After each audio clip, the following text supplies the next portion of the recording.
Non, bah du coup, le lendemain matin, on se lève à Londres, hop, on va tranquillement chez Classic Football Shirt. Comme on y va en bagnole, en plein centre de Londres, on se retrouve un peu emmerdé pour garer la bagnole, donc on cherche un parking. Il y a un parking littéralement à 50 mètres de Classic Football Shirt à Londres. Vraiment top. Par contre, le parking, je crois, c'est genre 6 € l'heure. Donc bon, alors le maillot, il est fait, c'est dommage pour le prix. On va y venir, on va y venir. Avant, je pose le sac. Je vais vous parler de l'expérience un peu là-bas sur place, parce que en vidéo, j'ai pas pu retranscrire toutes les émotions, forcément. On se gare jusqu'à côté, donc ça ouvrait à 11h. Peut-être un peu tard, mais c'est leurs heures à eux. Après, on n'est pas calqué sur leur façon de vivre la journée, en gros. On a chacun nos habitudes, etc. On se présente genre à moins 10 devant la boutique et il y avait une petite dizaine de personnes qui attendaient tout autour. Donc moi je voulais prendre des plans et tout, je suis pas vraiment super à l'aise pour filmer comme ça en public. Donc hop, je prends un peu de plans de l'extérieur, tout ça. Le mec nous fait rentrer, je sais plus, vers 11h05, 11h10 parce qu'il était un peu en retard. Et en fait, il sort une pancarte avec le café, vous savez, vous pouvez venir boire une bière, machin. Enfin, j'avais prévenu ma copine en disant, si jamais on peut, on va faire un tour dans le magasin, on achète et tout. On va se poser au bar, on boit un coup. Et comme ça pourra me permettre de voir si j'ai tourné tous mes plans. Après, on se cassera une fois qu'on aura fini de boire tout simplement. Et donc quand je rentre, je me rends compte qu'il y a plein de cartons dans la partie bar et tout, et qu'en fait elle est pas accessible, qu'ils sont en train de travailler un peu dedans. Donc là je me dis le plan tombe un peu à l'eau quoi, mais bon, après de toute façon il y avait pas le choix, j'aurais rien pu faire d'autre. Et donc on rentre dans le magasin, la petite entrée comme je vous ai montré en vidéo là, entrée qui est bien sympathique en vérité, avec les 9 cases. Je vais vous montrer la vidéo, ce sera plus simple, je suis con. Donc, que disais-je, quand tu rentres, t'as les fameux casiers là à l'entrée qui sont comme ça. En vrai c'est bien sympa, ça met direct dans le thème. Bon, ces maillots là tu sais que tu peux pas les acheter, mais derrière avec les portants où t'as les maillots actuels de l'équipe, apparemment ils étaient en deal avec Adidas, vous avez des gros logos Adidas partout, donc je pense qu'ils avaient un genre d'accord pour proposer tous les maillots actuels. Et donc voilà comment ça se présentait, bien sympa, t'es direct dans le truc. Et en fait à la gauche là, je sais pas si vous voyez, bah là vous voyez les cartons, et c'est normalement là la partie bar. Et donc je sais pas pourquoi ils ont sorti la pancarte pour dire c'est bon, le bar est ouvert, pour qu'au final ce soit pas vraiment accessible. Donc il y avait les gros clubs d'Adidas, l'Ajax, du Bayern, du United, de la Juventus, tout ça. Et après vous aviez l'autre partie qui était plus intéressante avec des portants avec des maillots vintage. Et donc là par contre c'était le paradis, mais fallait vraiment bien chercher parce que forcément t'avais un peu de tout et de rien, t'avais toutes les équipes, t'avais pas beaucoup de taille, tu vois la partie que tu vois là sur le côté. Donc niveau immersion franchement c'est monstrueux, tu vois, t'as jamais autant de maillots divers et variés sur des portants dans une boutique physique. Les tarots ils étaient classiques, en fait ça fait à peu près une centaine d'euros là, 80 pounds. Donc bon, enfin je m'attendais pas à ce qu'il y ait des rabais, tu vois, c'est logique, c'est l'équivalent quand tu vas chez Sport Direct ou quoi. Mais bon, tu viens pas là pour acheter ça. Encore bon, peut-être là pour un Roma sans sponsor, étant donné que maintenant ils ont foutu des sponsors dégueulasses dessus, mais je veux dire t'allais plus là-bas pour le vintage. Donc bien surpris je tombe sur ce maillot de Lens. Par contre fallait bien faire attention à l'état, parce qu'en fait il y avait des maillots qui avaient des accros, qui étaient sales, qui avaient des bouloches machin. Donc ce qui me fait un peu chier avec ce genre de boutique, c'est que tu dois vraiment tout regarder et tout, et il y a de fortes chances que si t'es pas à 100% attentif, tu te retrouves avec un maillot qui a des défauts une fois arrivé à la maison quoi. Là un maillot de River sans flocage à 70 balles qui avait l'air dans un bon état, les sponsors étaient top. Et là c'est ce Guardiola là que j'ai mis en évidence là, 200 balles. Par contre avec du recul je me demande si le flocage il est vraiment d'époque. On va y venir après. Et les plans sont pas stabilisés, ce qui fait que c'est pas particulièrement joli, si je suis 100% net avec vous. Il y avait quelques goodies comme ça qui étaient, enfin des mémorabilia qui étaient à dispo et qui meublaient un peu le tout. Et en fait, repartir sans prendre de maillot, c'est quasiment mission impossible parce que t'as trop de trucs quoi. Flocage trop neuf pour être d'époque, le Guardiola, non, mais je suis entièrement d'accord avec toi Angelo, je leur laisse le bénéfice du doute, mais je suis quasiment de ton avis quoi. Quand vous voyez les portants comme ça fait quand même bien plaisir. Vous voyez le Leverkusen là, donc c'était du Player Issue 2 de 2009-2010, manche longue. Alors je dis putain bien sympa, bon 80 pounds, ça fait quasiment 100 € pour ça, bon. Pas terrible, sauf que vous regardez, il y a une imperfection là, je sais pas, un trou, enfin pas un trou, mais je veux dire une trace, un accro ou quoi. Donc du coup, bon, enfin faut vraiment faire attention à tout quoi, tu vas pas te retrouver avec du 10 sur 10 de partout. Il y avait des trucs bien sympas là, qui dira, franchement c'est vraiment pas commun, le flocage j'ai touché, il avait l'air d'époque. Et il faut vraiment bien chercher les weekly deals, s'il restait exposé ou pas. Non, il y avait pas de weekly deals, hein, il y avait pas de promo, il y avait pas de portant avec des bonnes affaires. Donc après forcément quand tu tombes sur du collector bien ancien, tu tombes sur des montants vraiment ahurissants. Et donc là je vous montre un peu ce qui était exposé en hauteur, les maillots d'époque, 300 balles pour le Brésil des années 80, 200 la France. Et donc après là je passe à la caisse et bien sympa le monsieur qui m'a demandé pourquoi je filmais, etc. Et donc de ce fait, comme je le raconte dans la vidéo, en fait je faisais un tour, donc j'essayais de filmer un petit peu, pas vraiment à l'aise, donc j'avais la caméra qui était un peu basse, tout ça, je filmais un peu, je voulais pas déranger les gens non plus. C'est toujours un peu compliqué, tu vois, je suis pas assez extraverti pour pouvoir me montrer et puis faire comme les gens, caméra au point, regardez les mecs, ou bien que ma copine me prenne en photo, etc. Je fais mon tour dans le magasin, je prends les plans et elle me dit regarde ce que j'ai trouvé, machin, elle me montre le maillot que j'ai pris. Et donc là je vais vous le montrer, donc elle me montre ça. Donc au début je dis ah ouais c'est bien quoi. Et après elle me le retourne. Elle me montre le Ibra, je dis ah putain machin, ça fait longtemps que je le recherche et tout. J'y garde-le, ne le remets pas en rayon parce que si quelqu'un le voit, parce qu'il y avait quand même pas mal de monde dans la boutique, enfin ça me ferait bien chier de le louper alors que j'ai rien trouvé d'hyper plaisant quoi. Donc j'avais pas envie de me retrouver avec un truc que j'appréciais pas particulièrement. Donc c'est tout, on fait un tour et je trouve rien d'autre qui me plaît le plus. Et j'avais vraiment eu coup de cœur, donc je me dis c'est tout, hein. On va partir sur celui-là. Et puis voilà quoi, je cherche même pas trop à comprendre, je suis dans l'euphorie du moment. Donc du coup je me retrouve avec ce maillot, vas-y, pas de problème. Pour la petite histoire, je l'ai payé la somme rondelette de je vous laisse lire le prix. Et vous voyez bien la mention de l'étiquette. Ajax Home Shirt Zlatan, 9 sur 10, taille XL. Déjà, 9 sur 10. Ok. Pourquoi il y a une trace de dentifrice ou de liquide séminal juste ici?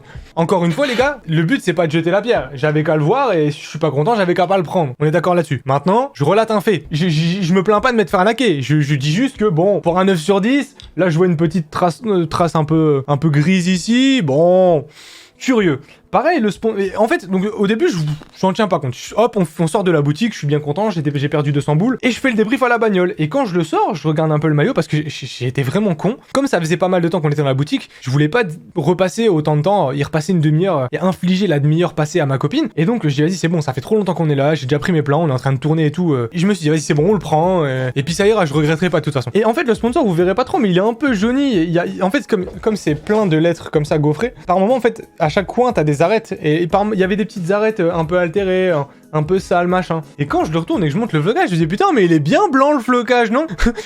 Donc flocage feutrine qui est en apparence bien en feutrine, il est tout propre, il est vraiment nickel, mais je dis mais il a bien vieilli par rapport au sponsor quand même. Donc là je me dis, c'est pour ça qu'en vidéo je dis bon, il se pourrait que ce soit un refloqué, machin. Et sur le moment je me dis bon, je verrai bien quand je rentrerai à la maison. Si jamais la vidéo elle est pas terrible et que l'outro est pas terrible parce que j'ai filmé en pleine rue, je retournerai l'outro à la maison. Et donc voilà, après on fait la route, tout ça, je commence à y réfléchir un petit peu. Et j'en parle avec mon pote Julien, etc.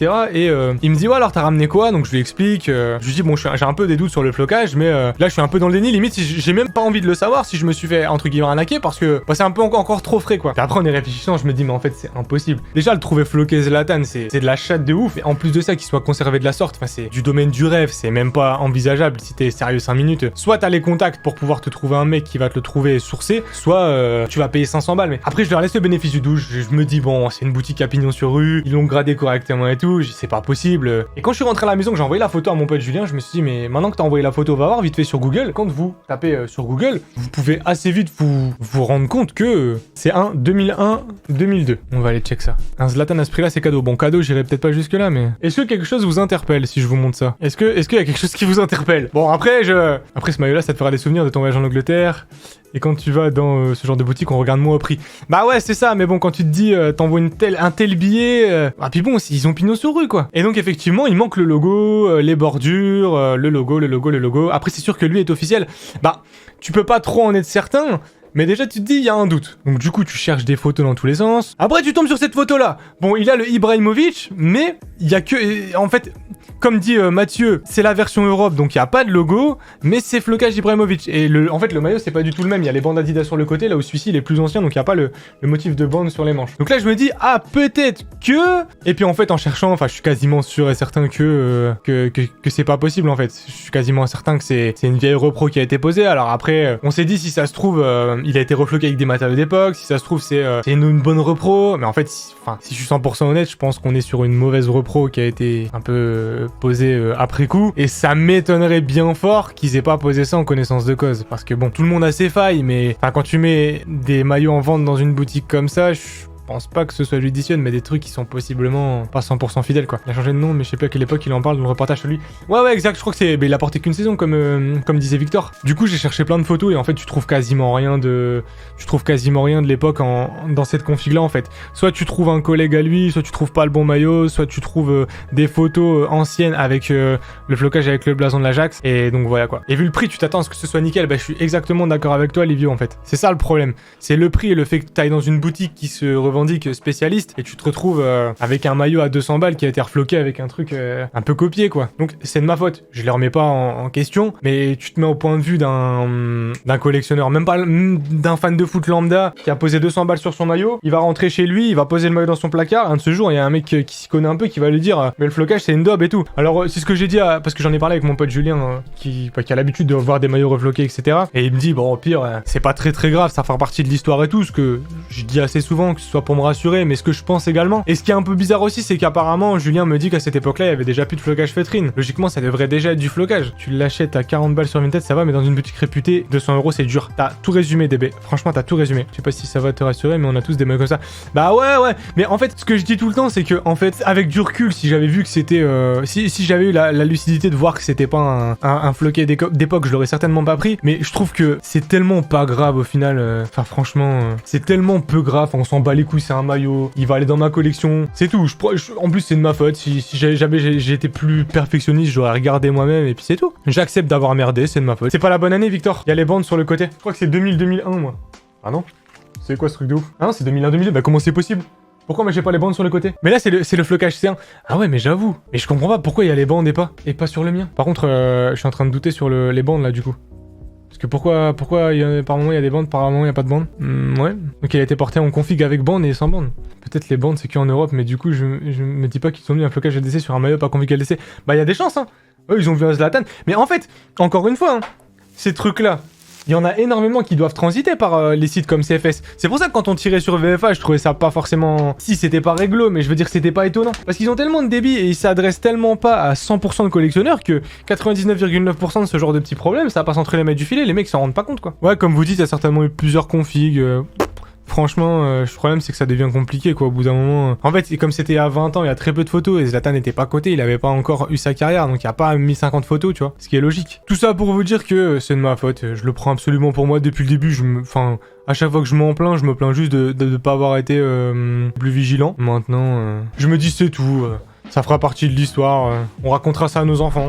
Et c'est pour ça qu'il faut toujours rester humble et pas trop faire le malin parce que t'es pas à l'abri d'une couille comme ça. Après, au global, le maillot à 20 piges est dans un plutôt bon état, donc je peux pas non plus dire que tout est noir. Mais tu t'attends pas à ce genre de mauvaise expérience d'une boutique qui a pignon sur rue. Enfin bref, voilou en gros. Chelou, mais bon, le maillot reste beau et pas très cher. S'il est officiel, ça reste stylé de l'avoir, un peu dommage, mais ça reste cool. Bah c'est ça, de toute façon, faut garder le positif. Qu'est-ce que tu veux que je fasse? Que je leur envoie un mail et que je leur dise qu'ils m'ont vendu une daube? Ils vont me dire, t'avais qu'à pas l'acheter, tu vois. C'est pour ça que je le prends pour moi depuis le début. En fait, c'est comme ça que je raisonne maintenant. Je me dis, vas-y, c'est con, t'as fait une erreur, accepte, tu laisses passer la pilule, et peut-être qu'un beau jour, t'auras l'occasion d'en récupérer un dans une meilleure config, tu le récupéreras de manière authentique et tu pourras revendre celui-là. Ah, puis je me dis, au pire des cas, enfin, ça aurait pas tout changé, quoi. Et c'est pas très grave, mais la prochaine fois, je savais qu'il faudrait faire attention. Mais c'est ça qui m'avait fait chier aussi à la brocante ce foot, c'est que t'as un choix énorme, tu sais pas ce que tu vas prendre, tu peux tout prendre, mais tu dois tout rechecker derrière, vérifier que c'est un bon maillot, que le flocage il est bon, qu'il a pas été mal posé, qu'il est pas craquelé, qu'il y a pas des taches, que le prix est pas trop élevé, que tu vas pas te faire couiller. Et en fait, tout ça est vachement décourageant, et je pense en fait, c'est pour ça que je l'ai pris direct. Quand j'ai eu le coup de cœur, j'ai même pas cherché à savoir s'il était bon ou pas. Je me suis dit, en fait, c'est un poids qui s'est enlevé. Je me suis un peu soulagé. Je me suis dit, c'est bon, t'as trouvé ce que t'allais prendre. Ne va pas essayer de chercher des autres trucs à la con qui vont te faire un peu regretter de pas pu avoir tout prendre. Va-t'en, c'est tout, t'as trouvé ça. C'est un peu toutes ces réflexions-là qui m'ont poussé à le prendre maintenant. Le principal, c'est qu'on est un toit, qu'on mange à notre faim, on va pas se plaindre. Il y a des drames tellement plus importants dans le monde que je pense que se plaindre parce que c'est un faux flocage, alors que l'erreur vient en grande partie de moi. Il y a plus important.